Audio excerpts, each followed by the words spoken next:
So this is a QR code you can scan now, save for later. This will link you to a video version of my slides.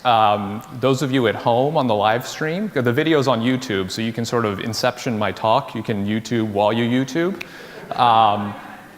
If you'd like to do that, but I'll leave that up while I introduce, and I'll put it back up at the end as well. So before we dig into the music of Final Fantasy IV, some of you may know this as Final Fantasy II, if you played this in North America like I did. Nintendo in 1991 just didn't think we'd be able to handle a series jumping straight from 1 to 4 without a 2 or 3 in the middle. Little did they know that musicians go from 1 to 4 all the time.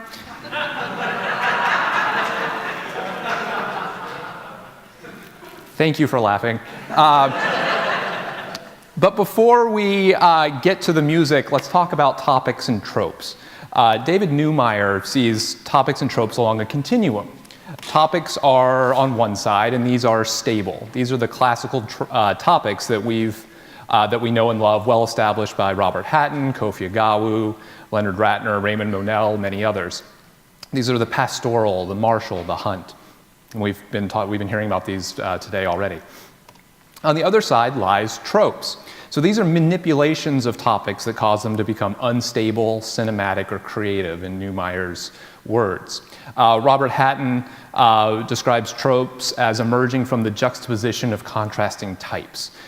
So for example, in Beethoven's Ninth Symphony, the so-called Turkish march combines the high-pitched metallic percussion associated with a non-Western other and the military march associated with regalness in the military and the upper class. So the result is a trope that promotes this message of brotherhood for not the upper class, but for all people. So this is a layering of established topics that creates a trope. But as Neumeyer suggests, you can also remove or alter elements of a topic and can have a similar troping effect. So for today, both layering and the altering of topical elements will be at play. So part one of today's talk focuses on the hero, and by contrast, the anti-hero. So up first is the hero. Raymond Monell broadly describes the hero topic as a combination of the military march and a trumpet fanfare. Timothy Schurer, speaking specifically about film, adds to this subtly and broadly as well, saying that the hero's motif is often in major, whereas the villain's motif is often in minor. Schurer goes further and describes the hero's motif as featuring strong and vigorous melodies with large intervallic leaps and sweeping melodic gestures. So this begins to give us a picture of the hero topic as it pertains to film and multimedia settings. But for time's sake, let's jump right ahead and talk about what an anti-hero topic, if it exists, might look like. So would an anti-hero topic be a military march, but in minor? Sort of combining aspects of both the hero and the villain?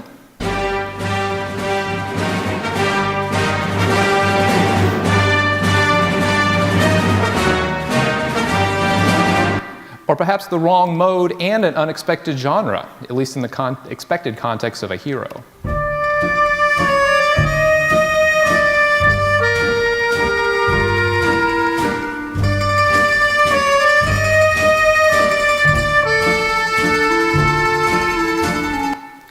So as you're all thinking, these are in fact not topics I'm describing, but they're tropes, as they are described perfectly by Hatten's notion of a juxtaposition of contrary or unrelated types. The first, of course, is the Imperial March from Star Wars, a march closely associated with the Empire, obviously, but also with the character of Darth Vader. The second, anyone? Godfather Waltz, a theme closely associated with Michael Corleone, perhaps one of the most well-known anti-heroes in film. But what about a transitory figure? What about a hero that starts the story as the anti-hero but becomes the hero by the story's end? Well, this is what besets Cecil in Final Fantasy IV. Cecil begins the game as a dark knight, but as the game suggests early on, he can't ultimately defeat the game's final evil while still a dark knight. He must transcend that evil and proceed the rest of the journey as a paladin. So this transformation comes about a third of the way through the game, and the music has a corresponding shift as well. The game begins with a cutscene when we are introduced to the Red Wings. So the Red Wings are a fleet of airships that Cecil commands. And they're going throughout the world stealing crystals for an as yet unknown purpose. So following that, this is the opening scene. The transcription of the music will scroll along the bottom of the screen as it plays. And just to note, the clip will be played a little bit beyond the repeat of the cue, just to give a little more context into the character of Cecil as he begins the game.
Monell's characteristics of the hero are clearly present here, featuring the trumpet fanfare leaps and the military march ostinato.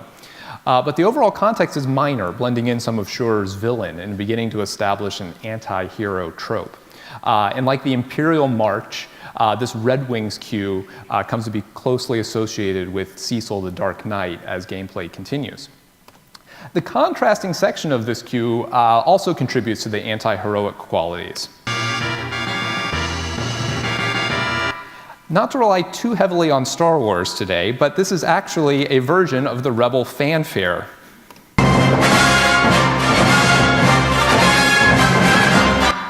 But there are, of course, some distinct differences. First, where the second harmony of the Rebel fanfare is a major triad, here we have a diminished triad. Second, the diminished triad creates a conflict between roots, the B-flat dominant 7th chord and the B natural diminished triad. Third is the presence of a baseline tritone.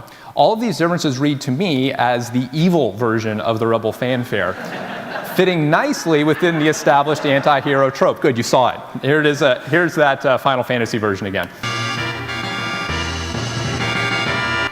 Of course, Cecil does not remain the Dark Knight, but the music associated with his transformation to a paladin not only reveals a strong connection to the Red Wings cue, but also evidence of his transcendence.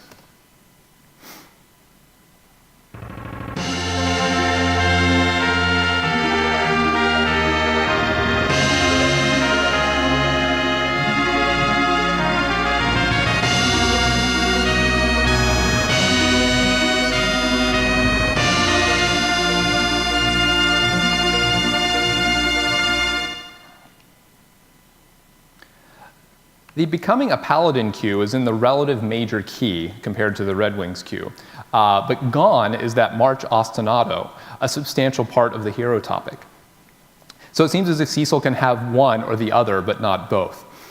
Though the transcendence of evil corresponds with this transcendence of minor to major, gone are those militaristic qualities of the hero. In their place, we instead get flourishing harp arpeggios, the harp especially connecting Cecil's transcendence.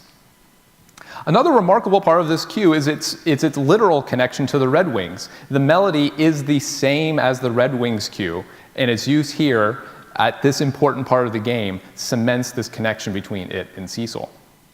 As you can see here, it's just a melody, same melody, just in diminution when we hear it in the Becoming a Paladin cue.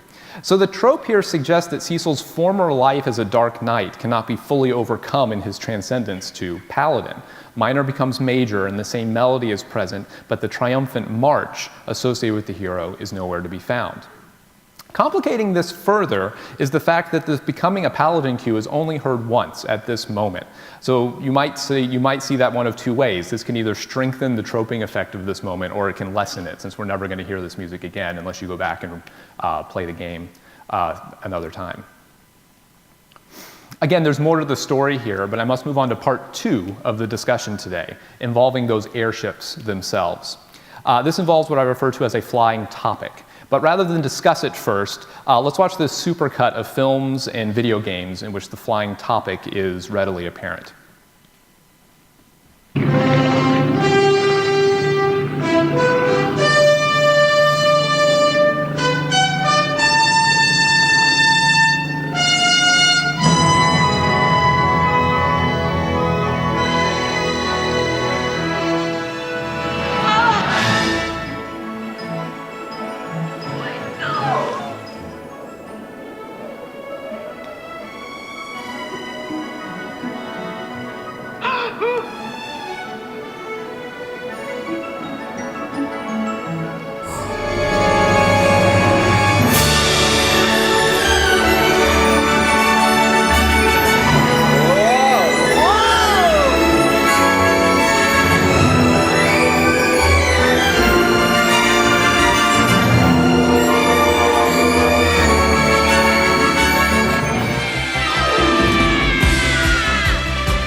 So the flying topic consists of ascending melodic leaps, and these are typically a perfect fifth or greater, as heard during the opening to the Spirit of St. Louis, or as repeated appoggiaturas, as heard during the gameplay of Super Mario Galaxy.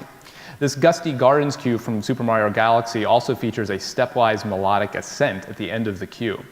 The Love Flying theme from Superman features ascending accompanying figures, as does the music from E.T., not to mention the numerous leaps throughout that cue. And cues exhibiting characteristics of the flying topic tend to have an overall range of a perfect 12th or greater, as seen here in the Never-Ending Story, in addition to the numerous other flying topics as I've identified. So these are the melodic characteristics of the flying topic. There are, of course, additional harmonic characteristics I don't have time to get into today, but these are enough to establish a flying trope, created by altering these topical characteristics in the following ways. As you can see, most of the examples here represent descending gestures rather than ascending gestures. But when used in conjunction with a visual framework in which flying is an obvious part, the trope becomes manifest. So along those lines, this is the airship cue from Final Fantasy IV, heard whenever a player uses one of the two airships in the game.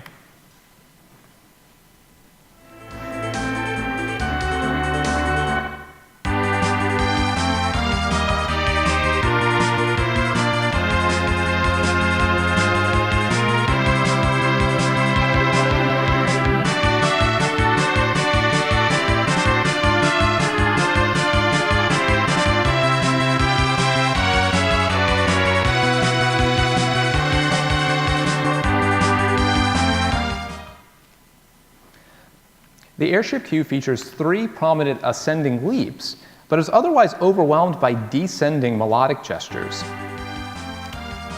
Not yet. Come back. Thank you. Overwhelmed by descending melodic gestures. The first, a 6-note descent, grounds the melody around the notes B flat, C, and D, where it remains for roughly 8 measures. This is accompanied by descending flourishes in the harp and a final 5-note descent before the end. It's almost as if the composer took the features of the flying topic and purposely inverted them. The result is a strong troping effect that foreshadows and reinforces gameplay in this case. While the airship itself is primarily used to fly through the air, the game requires players to use the airship underground in an expansive underworld. So this is the second airship you get access to in the game. Bonus points for anyone who knows the name of this airship or the previous airship. Enterprise is the first. Falcon is the second. There we go. So the inverted flying topic characteristics create a trope. And the inversion of those characteristics itself acts as a foreshadow of this eventual subterranean use of an otherwise, ship that you expect to fly through the air. But there is a ship you use in the game that does nothing but ascend.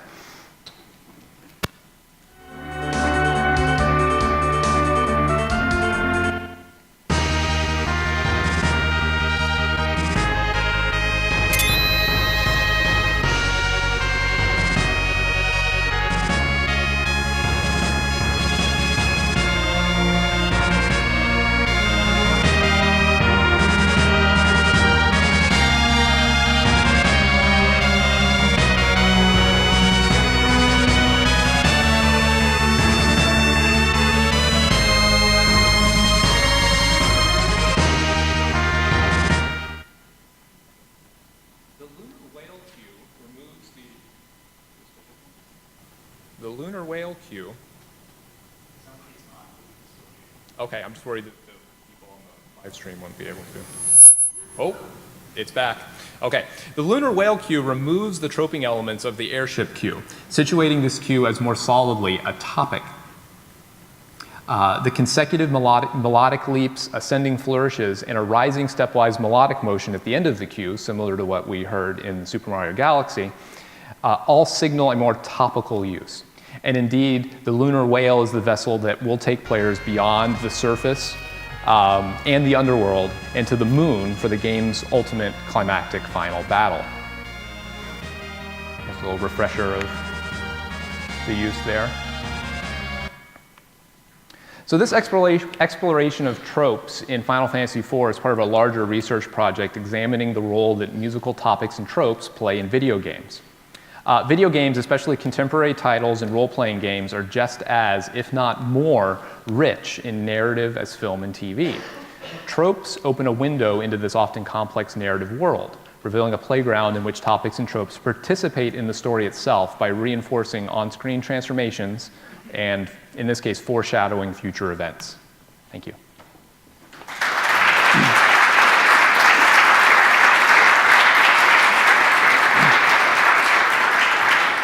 All right, we have plenty of time for questions. I think it's over there somewhere. Hi. I love this paper, love this game. I'm interested in the kind of strange the first and second airship theme. For what I recognize in that theme is almost the exact same melodic contour as the town theme. Okay. The na na na na na na na. Oh, that's great. Yeah, I hadn't thought about that, but yeah, that's true. So, but I don't think that necessarily takes away from maybe the sense of the flying type, except maybe that it. Speaking of narrative foreshadowing or a sense of kind of plot and place with the airships, maybe perhaps links them to more just terrestrial concerns or something. Okay, sure. I don't know if that it seems a little purposeful because it sounds almost exactly the same to me, but maybe I've just played that game so much and I'm not sure if anyone else has any kind of opinions on that one. I mean, other than that initial kind of leap up and descent down in the town theme, I'm trying to go through it in my head here quickly. I don't think the contour necessarily relates after that point, but I think you're right. With enough repeated gameplay, you might at some level start to relate those two together. Your point is well taken about maybe that connects kind of an earthly sort of grounding to the theme when it's used at the beginning of the airship theme. So, thank you.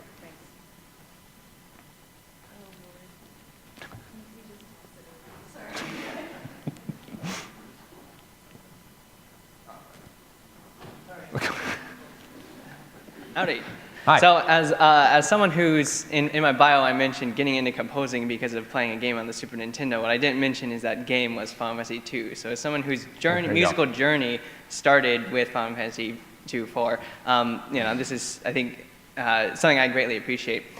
So Dr. Hatten, who's one of my teachers at UT, one of his main reasons of introducing the terminology of troping is to talk about the productivity of troping, right? So like, are these two topics, are they clashing and creating that friction? Are they productive? Do they synergize and create kind of a new ontological entity, that can become its own topic? And since we were talking about the troping primarily is happening during the earlier airship theme, but the later, the lunar whale theme playing more of a topical function and conforming to the flight, I'm just wondering if you could expand on whether that earlier airship theme had any productivity or how you would look at it from that perspective. That's an interesting way to put it. The clash there comes from a place of expectancy and then not getting it, right? With the clips I showed, I tried to demonstrate that we associate, I think, at some larger cultural level, a certain type of music to be associated with scenes of flying or experiences of flying. And it seems to be fairly universal. Like I said, there are harmonic aspects to this as well that are present that don't necessarily fit into what I talked about today. Tom Schneller talks about this in particular and talks about a harmonic motion from tonic to supertonic, and so the major supertonic as indication of wonder and flight. So that plays into this as well. So I think the juxtaposition here comes from two places. It comes from an expectation of wanting a certain type of music associated with flight, and not only that, but not getting it and still seeing and having this sort of cognitive dissonance of flying around, but being exposed to descending gestures and descending motives and things like that. So that could be where those things are working together at the same time. I don't know. I'm to think about that a little bit more. But it's interesting too that Byron Allmain talks about this, just uses different terms, right? Whereas Neumeyer is talking about the continuum between topics and tropes, Allmain is talking about it in terms of he'll talk about topics and he'll talk about narrative, right? And that's the continuum. So if you put those two together, tropes are narrative. And when you have a trope, it can then actively participate in some kind of narrative.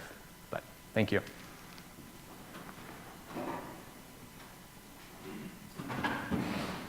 Oh no!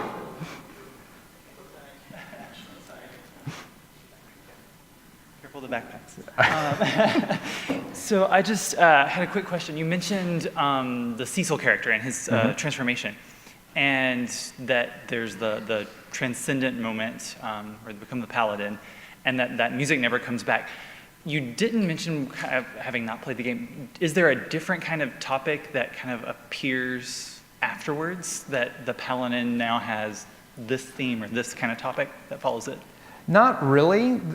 There is an interesting thing that happens to me when I play the game, in that after this moment, when I hear the Red Wings cue later in the game, I no longer associate it with Cecil.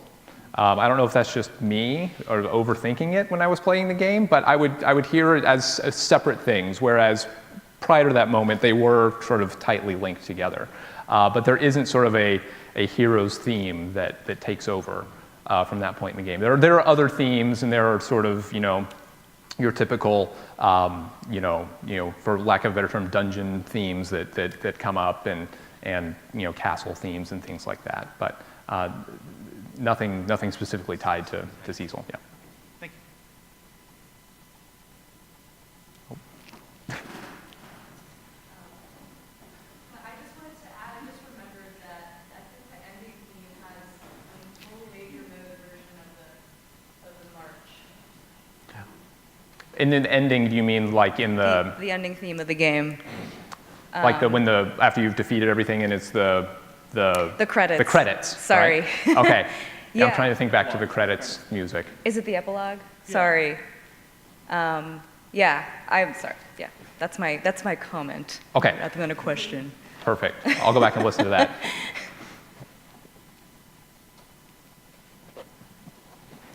Hi, thanks for this talk. It was really interesting. How would you say with this continuum between tropes and topics and the sort of that interplay, the idea of motivic repetition and transformation, how would you say that sort of, I mean, I know you sort of noted with that, this transformation of Cecil from an anti-hero to hero, you could see the reuse of the Red Wings theme into his sort of transformation fanfare. I was wondering how,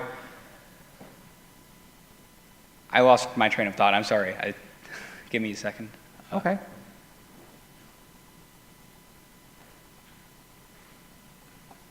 Sorry, I'll come back to you. I just completely lost my train of thought for a second because I apologize.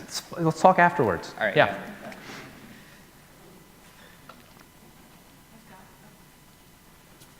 So to play on what Julianne was saying, and the similarity between the town theme and the airship theme, the first thing I think of is they're both relatively safe spaces. You're not going to be encountering random battles in either location. So I don't know. That seemed like the closest thing. I mean, there's obviously the ascending figures and the things that separate the airship theme, but I wonder if that might be the connection in some way. That could be. Yeah, that's an excellent point. That's one of the few places in the game where you will not encounter a monster or monsters. Oh. I think I've found a way to raise my question. So how would you distinguish between foreshadowing using tropes versus foreshadowing using motifs? Yeah, so I think if you, let me try to think of an example for that. If you had a on-screen moment, and let's say that we'll use Mario as a generic example here. So Mario enters into the castle and to save the princess, and he goes into the castle and you don't hear the princess's motive. I'm totally making this up. This is not a real thing. But the lack of hearing that motive may be a foreshadow that the princess is not in this castle, right? Which is sort of the thing with the original series of games. But if you did hear the princess's motive when you first enter the castle, that might be a signal. So that's not necessarily a trope, you're just using the motive of that character to indicate that something in the future will happen. In this case, there's no underground motive at work here, at least in the example I used. It's simply the motive itself, and the theme itself has characteristics that then signal some kind of narrative usage, in this case, foreshadowing. Yeah. Great. I think we will move on to our next paper. Okay, thank you. Thank you very much.